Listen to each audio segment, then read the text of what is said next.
रहीम। आज की इस वीडियो के अंदर पूरी फोरेंसिक मेडिसिन को रिवाइज करने वाले हैं।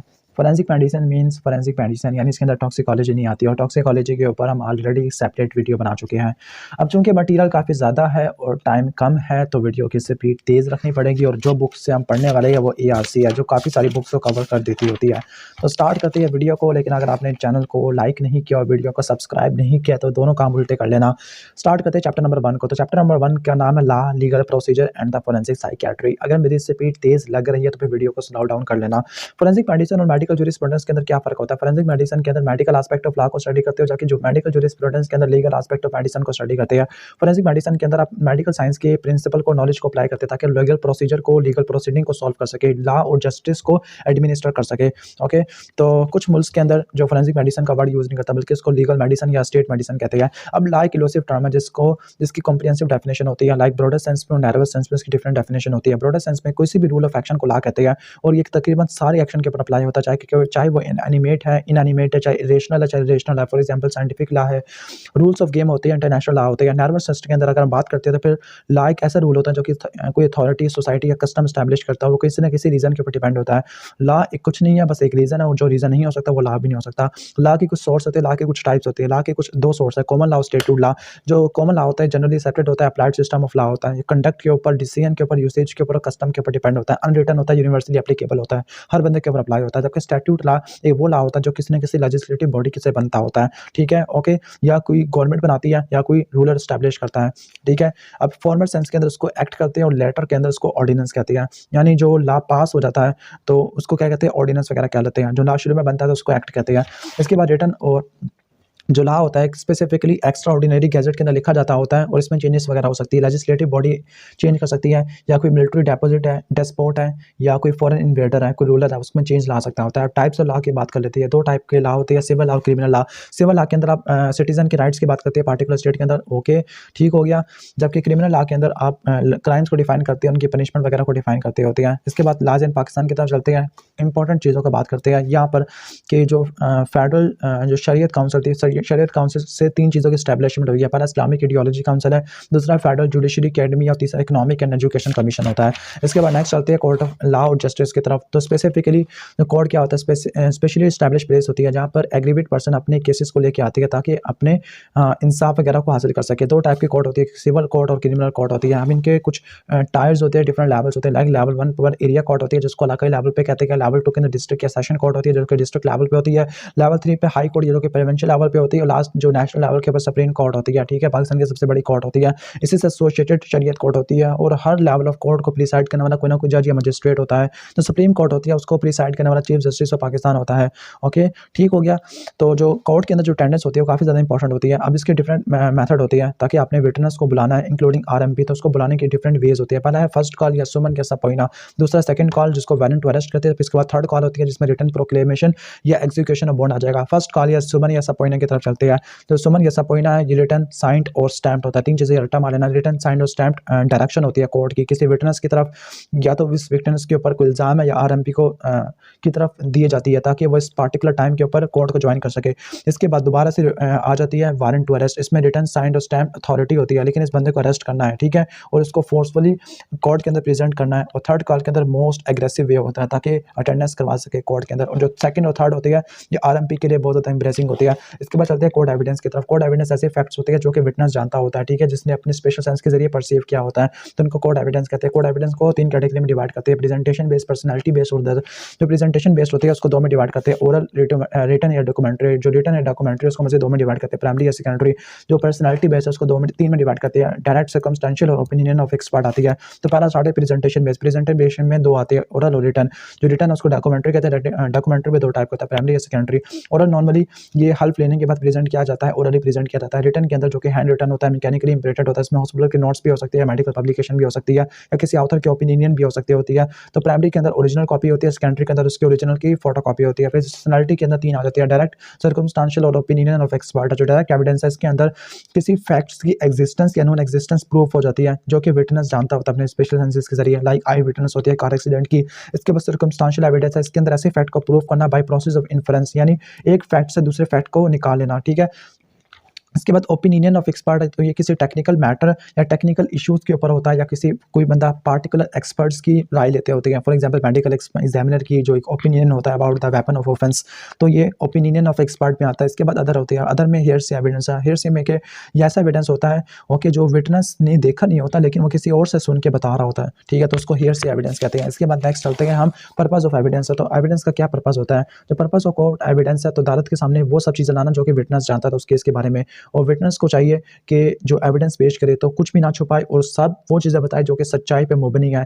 Stages of recording of court evidence ये बहुत इंपॉर्टेंट है। सबसे पहले हल्फ लेना, फिर एग्जामिनेशन इन चीफ या डायरेक्ट एग्जामिनेशन है, फिर क्रॉस एग्जामिनेशन है, फिर री एग्जामिनेशन है, फिर क्वेश्चन बाय द कोर्ट होते हैं। सबसे पहले ओथ होता है, ओथ तो ये कंपलसरी होता है विटनेस के लिए कि सबसे पहले ओथ लेना, उसने हल्फ लेना विटनेस बॉक्स के अंदर, फिर इसने एविडेंस को पेश करना है। ओथ की क्या डेफिनेशन होती है? सॉल्व एफर्मेशन होती है, लॉ स्पेसिफाइड करता है, जो कि पब्लिक सर्वेंट के आगे करनी पड़ती है for the purpose of proof. Okay, यानी कोर्ट ऑफ जस्टिस के अंदर जो कोई भी प्रूफ देने से पहले जो हल्फ उठाया जाता है तो उसको ओथ बोलते हैं। पर जूरी क्या होता है कि ऐसा विटनेस जो कि ओथ लेने के बाद क्या करता है? फॉल्स स्टेटमेंट देता है, यानी झूठ वगैरह गलत बयान देता है, झूठी गवाही देता है। एग्जामिनेशन चीफ या जिसको डायरेक्ट एग्जामिनेशन कहते हैं, ये वो पार्टी कंडक्ट करती है जो कि विटनेस को प्रोड्यूस करती है, ठीक है। ओके, इसमें जो फैक्ट्स होते हैं मेमोरी या रिकलेक्शन के अंदर होने चाहिए, ओके, और लीडिंग क्वेश्चन इसमें अलाउ नहीं होते। क्रॉस एग्जामिनेशन के अंदर ये पार्टी कंडक्ट करती है जो कि केस को डिफेंड कर रही होती है। इसके अंदर विटनेस की क्रेडिबिलिटी को चेक करने के लिए करती है, एक्यूरेसी वगैरह को जज करते हैं, चेक करते हैं। इसमें लीडिंग क्वेश्चन अलाउ होते हैं। री एग्जामिनेशन के अंदर ये फाइनल स्टेज होती है जिसमें अपॉर्चुनिटी दी जाती है विटनेस वाले को ताकि वो अपने सारे डिस्क्रिमेंसी को रेक्टिफाई करे जो कि क्रॉस एग्जामिनेशन के अंदर हुए थे। और लास्ट में जो कोर्ट होती है, कोर्ट किसी भी स्टेज के ऊपर क्वेश्चन वगैरह पूछ सकती होती है फैक्ट्स को क्लैरिफाई करने के लिए, ठीक हो गया। इसके बाद जो आरएमपी है, आरएमपी को क्या क्या रूल को फॉलो करना चाहिए 1872 के एक्ट के मुताबिक, तो उसको केस के मुताबिक पूरा फैमिलियर होना चाहिए। ओके, आहिस्ता आहिस्ता बोले, मेरी तरह ना बोले, और नॉन टेक्निकल लैंग्वेज के अंदर बातें करे। ओके, जब से उसको सवाल पूछे तो सबसे पहले उसको अच्छे तरीके से सुने, फिर इसका जवाब दे, जो कोर्ट को सर कह के बुलाए। ओके, किसी भी क्वेश्चन को स्किप ना करे, बल्कि अगर उसका जवाब नहीं आता तो उसको ये कह ले कि मेरे पास इसकी पूरी इन्फॉर्मेशन नहीं है। अगर किसी सजेशन से वो एग्री नहीं करता तो उसको डिसएग्री करे, लेकिन पोलाइटली करे, ठीक हो गया। ओके, किसी भी सब्जेक्ट के ऊपर कमेंट नहीं करना जो कि कॉम्पिटेंस के स्फीयर से बाहर है, इम्पार्शियल होना है। ओके, ठीक हो गया। कंडक्ट मनी है, कंडक्ट मनी ये वो फी होती है जो कि विटनेस को पे की जाती है सिविल केसेस के अंदर, ठीक हो गया, जब वो समन को ज्वाइन कर रहा होता है, क्योंकि कोर्ट को अटेंड करने में काफ़ी ज़्यादा एक्सपेंसेस होते हैं, तो उसको मीट करने के लिए जो मनी दी जाती है ओके इन सिविल केसेस, तो उसको क्या बोलते हैं? कंडक्ट मनी कहते हैं। ट्रैवल, सिंपल आप उसको ट्रैवल एक्सपेंसेस भी कह सकते हैं। विटनेस ऐसा पर्सन जो कि स्वॉन टेस्टिमनी देता है, ठीक है, यानी एविडेंस पेश करता होता है। स्वॉन टेस्टिमनी का मतलब है एविडेंस पेश करता है कोर्ट ऑफ लॉ के मुताबिक, ठीक हो गया। तो दो टाइप के विटनेस होते हैं, एक होते हैं कॉमन ऑर्डिनरी या ले विटनेस, इसके बाद एक्सपर्ट या स्किल्ड विटनेस आती है। अब इनके पढ़ लेते हैं। तो कॉमन विटनेस को ऑर्डिनरी या ले विटनेस कहते हैं, एक्सपर्ट विटनेस को स्किल्ड विटनेस कहते हैं। डेफिनेशन है कि जो कॉमन विटनेस होता है ये फैक्ट्स के बारे में एविडेंस पेश करता है जो कि इसने खुद ऑब्जर्व या परसीव किए होते हैं। एक्सपर्ट के अंदर उसने परसीव नहीं किए होते, लेकिन वो स्किल्स के बारे में, किसी फॉरेन लॉ के बारे में या साइंस के बारे में या आर्ट के बारे में कोई ना कोई इन्फॉर्मेशन दे रहा होता है। इसके बाद है स्टेटमेंट वॉलंटियरिंग है। तो स्टेटमेंट वॉलंटियरिंग और drawing inference from the observation ये इसमें अलाउ नहीं होती है। तीनों चीज़ें इसमें अलाउ नहीं है, जबकि इसमें अलाउ होती है, ठीक है। रिस्पॉन्सिबिलिटी इसकी लेस होती है, इसकी रिस्पॉन्सिबिलिटी काफ़ी ज़्यादा होती है। इसमें पनिशमेंट मिल जाती है, इसमें पनिशमेंट रिलेटिवली कम मिलती है, इसमें पनिशमेंट ज़्यादा सीवियर होती है। कंडक्ट मनी इसमें क्लेम नहीं कर सकता, एक्सपर्ट विटनेस क्लेम कर सकता होता है। एग्जाम्पल इसके एनी पर्सन है, लेकिन यहाँ पर कोई हैंड रिटन या फिंगरप्रिंट एक्सपर्ट होता है, केमिकल एग्जामिनर होता है। अब जो डिफरेंस होता है प्रोफेशनल विटनेस में और एक्सपर्ट विटनेस में ये है कि जो एक्सपर्ट होते हैं उनके ओपिनियन ऑफर कर सकता है, जो एक्सपर्ट होते हैं ओपिनियन को ऑफर कर सकते हैं बियॉन्ड द फैक्ट, जिनको वो पर्सनली विटनेस करते होते हैं। हॉस्टाइल विटनेस क्या होता है? हॉस्टाइल विटनेस ये वो पर्सन होता है जिसने रिश्वत खाई होती है या किसी सच वगैरह को छुपा लेता है या कोई फॉल्स एविडेंस पेश करता होता है, ठीक है। ओके, जो परजुरी है वो ओथ के बाद गलत गवाही देता है। इसके बाद चलते हैं हम डेपोजिशन। डेपोजिशन ऐसे स्टेटमेंट होती है विटनेस की जो कि ओथ के ऊपर दी जाती है, कोर्ट ऑफ लॉ के अंदर प्रेजेंट की जाती है, फिर इसको लिखा जाता है उसकी मौजूदगी के अंदर, एक्यूज की मौजूदगी के अंदर। ओके, और फिर इसको साइन किया जाता है और जज वगैरह भी इसको साइन करता है, उसकी रीड ओवर करता है। दो टाइप के स्टेटमेंट होती है जो कि कोर्ट एक्सेप्ट करता है कि डाइंग डेपोजिशन और डाइंग डिक्लेरेशन है। इसकी डिफरेंस एग्जाम में पूछी जाती है। तो जो डाइंग डिक्लेरेशन और डाइंग डेपोजिशन में क्या फर्क होता है? जो डाइंग डिक्लेरेशन होती है ये स्टेटमेंट जो हर कोई रिकॉर्ड कर सकता है, लेकिन डाइंग डेपोजिशन सिर्फ मजिस्ट्रेट रिकॉर्ड करता है। इसकी रिक्वायरमेंट क्या है कि अगर क्रिमिनल होमिसाइड है जिसमें डेथ इम्पेंडिंग है, लेकिन यहाँ पर जो विटनेस है वो क्रिटिकल इल होता है, यहाँ पे ओथ नहीं लेते, यहाँ पे ओथ लेते हैं। यहाँ पर जो एक्यूज्ड या काउंसल की मौजूदगी जरूरी नहीं है, लेकिन यहाँ पे मौजूदगी जरूरी होती है। क्रॉस एग्जामिनेशन में नहीं करते, इसमें क्रॉस एग्जामिनेशन करते हैं। ओके, इसके बाद चलते हैं कि हम लीगल वैल्यू, तो जो लीगल वैल्यू है, जो डाइंग डिक्लेरेशन की legal value relatively comparatively less होती है as compare to dying deposition होती है। लेकिन अगर कोई बंदा ज़िंदा रह जाता है डाइंग डिक्लेरेशन वाला, तो उसके जो स्टेटमेंट है उसको रिकॉर्ड नहीं करते, एडमिट नहीं करते, लेकिन कोरोबोरेटिव वैल्यू होती है, इसकी एडमिट की जाती है। नेचर क्या होता है? मेनली रिकॉर्डिंग ऑफ स्टेटमेंट है, जबकि कोर्ट प्रोसीजर होता है, या डॉक्यूमेंट्री है, जबकि ओरल एविडेंस होता है। इंक्वेस्ट इंक्वायरी होती है किसी भी कॉज़ ऑफ डेथ के अंदर, जबकि डेथ किसी अननेचुरल कॉजेज़ की वजह से होती है। फॉर एग्जांपल सडन डेथ है, सुसाइड, होमिसाइड, इन्फेंटिसाइड होती है, यानी 1 साल से नीचे वाले बच्चे को किल कर दिया, या एक्सीडेंट, पॉइज़निंग या ड्रग मिसहैप की वजह से, मशीनरी की वजह से डेथ हुई है, अनएक्सप्लेन्ड डेथ है, या बर्न्स की वजह से, हाइट की वजह से फॉल हुआ है, या एनेस्थीसिया की वजह से डेथ हुई है, पोस्ट ऑपरेटिव शॉक की वजह से डेथ हुई है, मेडिकल नेग्लिजेंस की वजह से डेथ हुई है, या जेल के अंदर पुलिस की कस्टडी में मेंटल हॉस्पिटल या करेक्शनल स्कूल के अंदर डेथ हुई है, डाउरी डेथ है, या किसी ऑक्यूपेशनल डिजीज़ की वजह से डेथ हुई है, तो ये सारी इंक्वेस्ट के अंदर आ जाती है। जो इंक्वेस्ट, इसके डिफरेंट सिस्टम होते हैं, लाइक पुलिस इंक्वेस्ट है पाकिस्तान के अंदर होता है, मजिस्ट्रेट इंक्वेस्ट भी पाकिस्तान के अंदर होता है, क्रोनल इंक्वेस्ट यूके के अंदर होता है, मेडिकल एग्जामिनर सिस्टम यूएसए के अंदर होता है, कॉन्टिनेंटल सिस्टम यूरोप के अंदर होता है। अब मजिस्ट्रेट और पुलिस इंक्वेस्ट में क्या फ़र्क होता है? ओके, तो जो मजिस्ट्रेट है पाकिस्तान के अंदर होता है, दोनों पाकिस्तान के अंदर होते हैं, इनके डिफरेंस आ जाते हैं एग्जाम के अंदर, ठीक है। तो जो मजिस्ट्रेट इंक्वेस्ट होता है, एक बात याद रख लेना कि अगर डेथ होती है पुलिस की कस्टडी में या फिर मेंटल हॉस्पिटल के अंदर डेथ होती है, ठीक है, ओके, तो इस केस में मजिस्ट्रेट इंक्वेस्ट आता है। जो मजिस्ट्रेट इंक्वेस्ट है, एक्सह्यूमेशन के ऑर्डर दे सकता होता है, टॉप्सी वगैरह के दे सकता होता है। आगे इन्वेस्टिगेटिंग ऑफिसर पढ़ लेते हैं। जो मजिस्ट्रेट इंक्वेस्ट है, ये वो इंक्वेस्ट है जो कि मजिस्ट्रेट कंडक्ट कराता है, जो कि क्वालिफाइड और एक्सपीरियंस्ड होता है। लेकिन यहाँ पे जो पुलिस ऑफिसर होता है वो कि लॉ और मेडिसिन के अंदर क्वालिफाइड नहीं होता। इन्फॉर्मिंग मजिस्ट्रेट, यहाँ पे किसी इन्फॉर्म करने की जरूरत नहीं होती, लेकिन पुलिस इंक्वेस्ट में मजिस्ट्रेट को इन्फॉर्म करना होता है किसी पार्टिकुलर एरिया का। अब टाइप्स ऑफ केसेस है, तमाम सस्पिशियस केसेस को डील कर सकता है, लेकिन जो पुलिस इंक्वेस्ट होती है, ओके, ये कस्टडी वाली, जेल वाले, पुलिस फायरिंग वाले या डाउरी डेथ वाले केसेस को डील नहीं कर सकती होती। इसके बाद है विटनेस होती है, जो पुलिस है वो मजिस्ट्रेट की हेल्प करती है, ओके, और इसको विटनेस के सिग्नेचर की जरूरत नहीं पड़ती। लेकिन जो पंचायत होती है वो पुलिस की हेल्प करती होती है। वैल्यू ऑफ स्टेटमेंट, तो उसकी कोई वैल्यू नहीं होती, कोर्ट में एडमिसिबल नहीं होते, लेकिन पुलिस की वैल्यूएबल होती है स्टेटमेंट्स। वारंट फॉर अरेस्ट, ये वारंट को इशू कर सकते हैं, लेकिन ये वारंट को इशू नहीं कर सकते, बल्कि इनका काम सिर्फ अरेस्ट करना होता है। इसके बाद एक्सह्यूमेशन है, जो एक्सह्यूमेशन की ऑर्डर आती है वो मजिस्ट्रेट से आती है, जबकि टॉप्सी के लिए जो डेड बॉडी को सेंड करना तो वो पुलिस इंक्वेस्ट करती है। एनालिसिस ऑफ इसरा तो वो मजिस्ट्रेट की जिम्मे होता है। क्वालिटी ऑफ इन्वेस्टिगेशन इसकी सुपीरियर होती है। अब जो पंचायत होती है, ऐसे विटनेस होती है जो किसी लोकेलिटी के इनहेबिटेंट होते हैं, लाइक गाँव देहात में देखने को मिलता है। कॉग्निजेबल ऑफेंस ऐसा ऑफेंस है जिसमें पुलिस ऑफिसर किसी बंदे को अरेस्ट कर सकता है मजिस्ट्रेट के वारंट के बगैर। फॉर एग्जांपल रेप है, मर्डर है, डाउरी डेथ है, ठीक है, या मर्डर के अटेम्प्ट करने में कॉग्निजेबल ऑफेंस होता है, यानी वारंट की जरूरत नहीं पड़ती मजिस्ट्रेट से, पुलिस ऑफिसर अरेस्ट कर लेता है। नॉन कॉग्निजेबल ऑफेंस ऐसा ऑफेंस होता है जिसमें पुलिस ऑफिसर अरेस्ट नहीं कर सकता बगैर किसी वारंट के। फॉर एग्जांपल मिसकैरेज है या वॉलंटरी कॉजिंग हार्ट होता है। लीगल प्रोसीजर की तरफ आते हैं। लीगल प्रोसीजर लीगल प्रोसीडिंग होती है जो कि ट्रायल के अंदर होती है, कोर्ट ऑफ लॉ के अंदर, यानी जब कोर्ट के सेशन के दौरान कोई भी लीगल प्रोसीडिंग्स होती है तो उसको लीगल प्रोसीजर कहती है। अब जो लीगल प्रोसीजर या लीगल प्रोसीडिंग होती है, ये डिफरेंट कोर्ट के अंदर डिफरेंट होती है, लाइक सिविल कोर्ट के अंदर डिफरेंट होती है, क्रिमिनल कोर्ट के अंदर डिफरेंट होती है।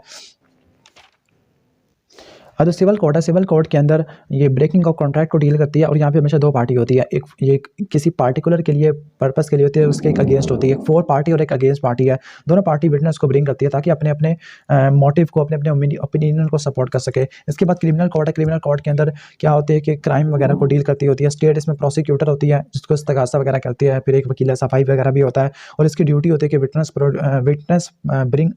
लेके आना और क्राइम की कमीशन को प्रूव करना। इसके दो एलिमेंट होते हैं, प्रिजम्पशन और एक्सेप्शन। प्रिजम्पशन का मतलब है कि हर कोई अपने अपने एक्शन का जिम्मेदार होता है, ओके। गिल्टी जब तक वो अपने एक्शन के ऊपर शर्मिंदगा नहीं है या अपनी गलती तस्लीम नहीं करता तो वो इनोसेंट होता है, ठीक है। या फिर अगर किसी पर इल्ज़ाम आयद होता है उससे पहले पहले हर कोई इनोसेंट होता है, ओके। और क्रिमिनल केस के कंक्लूजन के अंदर अगर कोर्ट किसी रीजनेबल डाउट के बारे में है कि अगर क्राइम के बारे में पूरी जस्टिफिकेशन नहीं है कोर्ट के पास, तो जो केस होता है वो एक्यूज्ड के फेवर में आता है। एक्सेप्शन की तरफ आती है तो फिर क्या किन किन के ऊपर क्राइम वगैरह अप्लाई नहीं होता, तो पहला इमेच्योर है, फिर इंटॉक्सिकेशन और फिर इंसेन आती है। इमेच्योर के अंदर चाइल्ड अगर 10 से नीचे है या इंटॉक्सिकेशन में अल्कोहल वगैरह ली हुई है या नॉलेज या विल ऑफ एक्यूज्ड का नहीं पता, इंसेन में बंदा पागल हुआ है, किसी मेंटल डिजीज है, तो इस केस में उस पर जुर्म वगैरह आयद नहीं होता। ओके, तो आगे चलते हैं। Defence Playa in case of insanity है। तो अगर इंसैनिटी इंसैनिटी का अगर डिफेंस प्लाया आ चुका है तो इस केस में जो क्रिमिनल रिस्पॉन्सिबिलिटी होती है एक्यूज्ड की, तो उसको किस तरह से हमने रिजॉल्व करना, तो उसके लिए 3 रूल होते हैं। कहता है मैकडॉक्टन रूल है, इसके बाद इररेसिस्टिबल इंपल्स और पुलिसमैन एट द शोल्डर है, और लास्ट है दरहम रूल होता है। इसके अलावा क्यूनन रूल भी होता है। तो जो मैकडॉक्टन रूल था यूके 1843 पर इजाद किया गया था, इजाद नहीं किया गया था, बनाया गया था। जो मैकडॉक्टन था वो एक एक्यूज था। तो यहाँ पे क्या स्टिपुलेशन होती है, तो ये स्टिपुलेशन ये है कि जो डिफेंडेंट है उसको ये प्रूव करना पड़ेगा कि जब वो क्राइम कर रहा था तो उसको डिफेक्ट ऑफ रीजन था। जब डिफेक्ट ऑफ रीजन की वजह से उसको डिजीज ऑफ माइंड था, यानी डिफेक्ट ऑफ रीजन का सबसे बड़ी वजह डिजीज ऑफ माइंड था। डिजीज ऑफ माइंड की वजह से उसको ये नहीं पता था कि उसके एक्शन की नेचर या क्वालिटी क्या होगी। अगर उसको अपने एक्शन की नेचर और क्वालिटी का पता चल भी जाता है, फिर भी उसको ये नहीं पता चल रहा था कि जो वो कर रहा है, क्या वो वाक़ई में गलत है या नहीं। लेकिन ये उन क्रिमिनल एक्ट पे अप्लाई वगैरह नहीं होता जो कि ट्रूली डिज़ीज़ ऑफ माइंड की वजह से होती है। ओके, ठीक है। इसके बाद इर्रेसिस्टिबल इम्पल्स और पुलिसमैन एट द शोल्डर है।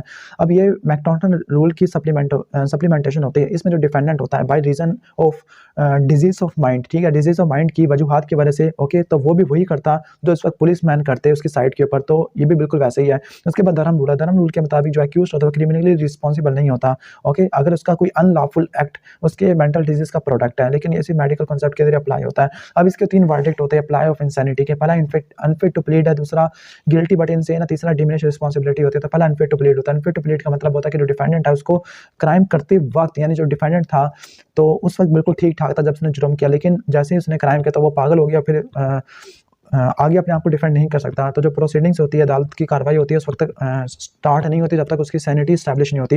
गिल्टी बट इनसेन का मतलब है जो डिफेंडेंट है वो क्राइम के वक़्त तो बिल्कुल पागल था, लेकिन वो उसने अपनी गलती की माफ़ी वगैरह माँग ली है और उसको मेंटल हॉस्पिटल भेजा ट्रीटमेंट के लिए। इसके बाद डिमिनिश रिस्पॉन्सिबिलिटी है, ओके, ठीक हो गया। तो जो डिमिनिश रिस्पॉन्सिबिलिटी के अंदर जो डिफेंडेंट होता है at the time of commission of crime, जब उसने जुर्म किया था तब उस तो बिल्कुल पागल था, लेकिन उसने अपनी गलती तस्लीम नहीं की, बल्कि उसकी जो सिवेरिटी थी उस सेंटेंस की या कोई सज़ा थी उसको थोड़ा-सा हल्का कर दिया गया, कम कर दिया गया है, ठीक हो गया।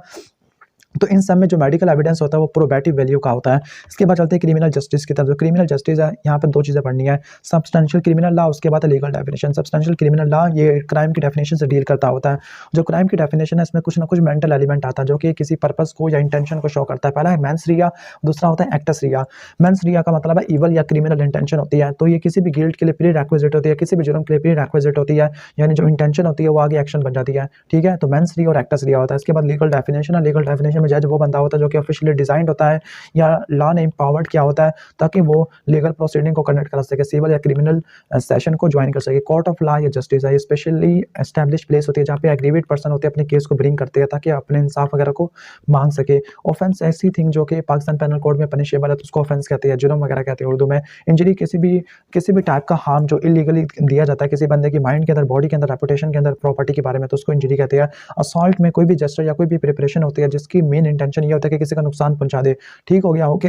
गुड फेथ है। गुड फेथ में कोई भी चीज़ होती है, ठीक है, जिसकी जो सही नियत से की जाती है तो उसको गुड फेथ कहते हैं, यानी anything done with the due care and attention is said to be done in good faith. इसके बाद है कंप्लेन है।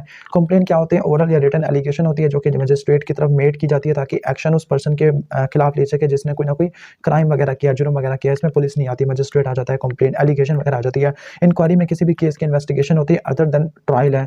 तो कुछ बुक्स में इंजरी लिखा हुआ है, हालांकि इसका मतलब होता है इंक्वायरी है। तो any investigation other than trial है। इन्वेस्टिगेशन क्या होती है? प्रोसीडिंग्स होती है जो किसी भी एविडेंस को कलेक्ट करने के लिए की जाती है। मजिस्ट्रेट या पुलिस वगैरह करती है, कोई और वगैरह करता है। जुडिशियल प्रोसीडिंग, अदालत की जो कार्रवाई होती है। Any proceeding in the course of which evidence is और may be legally taken on oath. Public prosecutor, summons होती है। सुमन क्या है? सुमन सपोइना क्या होता है कि रिटन साइंड स्टैम्प डायरेक्शन होती है कोर्ट की टू द विटनेस है, अक्यूज्ड है या ज्यूरल होता है ताकि वो कोर्ट को अटेंड कर सके स्पेसिफिक टाइम के ऊपर, डेट के ऊपर या प्लेस के ऊपर। दोबारा से वारंट ऑफ अरेस्ट है, ये रिटन साइंड या स्टैम्प्ड अथॉरिटी होती है किसी बंदे को अरेस्ट करने की और इसको कोर्ट के अंदर प्रेजेंट करना होता है। बेल का मतलब होता है कि टेम्परेरी सिफारिश वगैरह जमानत होती है, ठीक है। डेपोजिशन स्टेटमेंट ऑफ विटनेस होती है, ओथ के ऊपर ली जाती है in the court of law. फिर उसको लिखा जाता है एक्यूज्ड की मौजूदगी के ऊपर और फिर इसको लिखा जाता है, साइन वगैरह किया जाता है कोर्ट वगैरह से, जज वगैरह से। जो सॉलिम जो ओथ होती है, सॉलिम इंफॉर्मेशन होती है, लॉ स्पेसिफाइड करता है, तो ये पब्लिक सर्वेंट के सामने वगैरह की जाती है for the purpose of proof. Affidavit ऐसी रिटर्न स्टेटमेंट जो कि ओथ के ऊपर दी जाती है इससे पहले कि जो कोई यानी किसी बंदे के सामने ली जाती है, लाइक ओथ कमिश्नर के सामने दी जाती है अल्फनामा। और डॉक्यूमेंट कोई भी मैटर एक्सप्रेस्ड या फिर रिटर्न है, लेटर की फॉर्म में, फिगर की फॉर्म में, मार्क्स की फॉर्म में, जो एविडेंस के तौर पर इस्तेमाल हो सकता है। इसके बाद चलते हैं एलोपैथिक सिस्टम और मेडिकल प्रैक्टिशनर। जो एलोपैथिक सिस्टम और मेडिकल प्रैक्टिशनर होता है, मेडिकल प्रैक्टिस होता है, लॉ होता है, इस साइंटिफिक प्रिंसिपल के ऊपर बेस्ड करता है। इसके 5 स्टेट्यूट लॉ है, 1 2 3 4 5। 1 के अंदर एलोपैथिक सिस्टम आता है, टाइप 2 के अंदर मेडिकल ट्रीटमेंट प्रोसीजर, टाइप 3 के अंदर प्रोफेशनल सेक्रेसी, टाइप 4 के अंदर मेडिकल डॉक्यूमेंटेशन और टाइप 5 के अंदर मेडिकल एथिक्स आना शुरू हो जाते हैं। स्टेट्यूट लॉ या टाइप 1 है एलोपैथिक सिस्टम और मेडिसिन है, तो इसमें पीएमडीसी वगैरह आना शुरू होगा। पीएमडीसी ऑर्डिनेंस 1962 है। तो जो पीएमडीसी स्टैट्यूटरी बॉडी है जहाँ पे रजिस्टर्ड मेडिकल और डेंटल प्रैक्टिशनर होते हैं, आरएमपी और आरडीपी वगैरह होती है। पाकिस्तान मेडिकल डेंटल काउंसिल होती है। अभी वैसे इतने ज़्यादा चीज़ें नहीं आनी पीएमडीसी के बारे में, तो उसको छोड़ देते हैं। अब जो आरएमपीएस के क्या प्रिविलेजेस की क्या ऑब्लिगेशन होती है, जो आरएमपीएस की क्या प्रिविलेजेस होती है, तो आरएमपी के जो क्या हकूक होते हैं, क्या इसके प्राइस वगैरह होती है। ओके, तो उसको जॉब वगैरह मिलनी चाहिए, या इसकी इंडिपेंडेंट मेडिकल प्रैक्टिस वगैरह होनी चाहिए, या फिर मेडिकल सर्टिफिकेट को इशू करा सकता होता है, फी वगैरह चार्ज कर सकता है। ऑब्लिगेशन ये है कि कोई ऐसी क्वालिफिकेशन जो उसने एक्वायर नहीं की हुई, तो उसका नाम, टाइटल, डिस्क्रिप्शन या एब्रीविएशन यूज़ नहीं कर सकता। या जो एड्रेस है, तो एड्रेस की नोटिफिकेशन उसने 30 दिन के अंदर जरूर देना होगा। उसके बाद है monitoring of standard of medical and dental proficiency है, ठीक है। तो एस्टैब्लिश क्राइटेरिया फॉर मेडिकल और डेंटल टीचर है। इसके बाद है evaluation of medical and dental courses है। इसके बाद inspection of medical and dental institution. I think ये चीज़ें नहीं आ रही, पीएमडीसी खत्म हो चुकी है आपकी।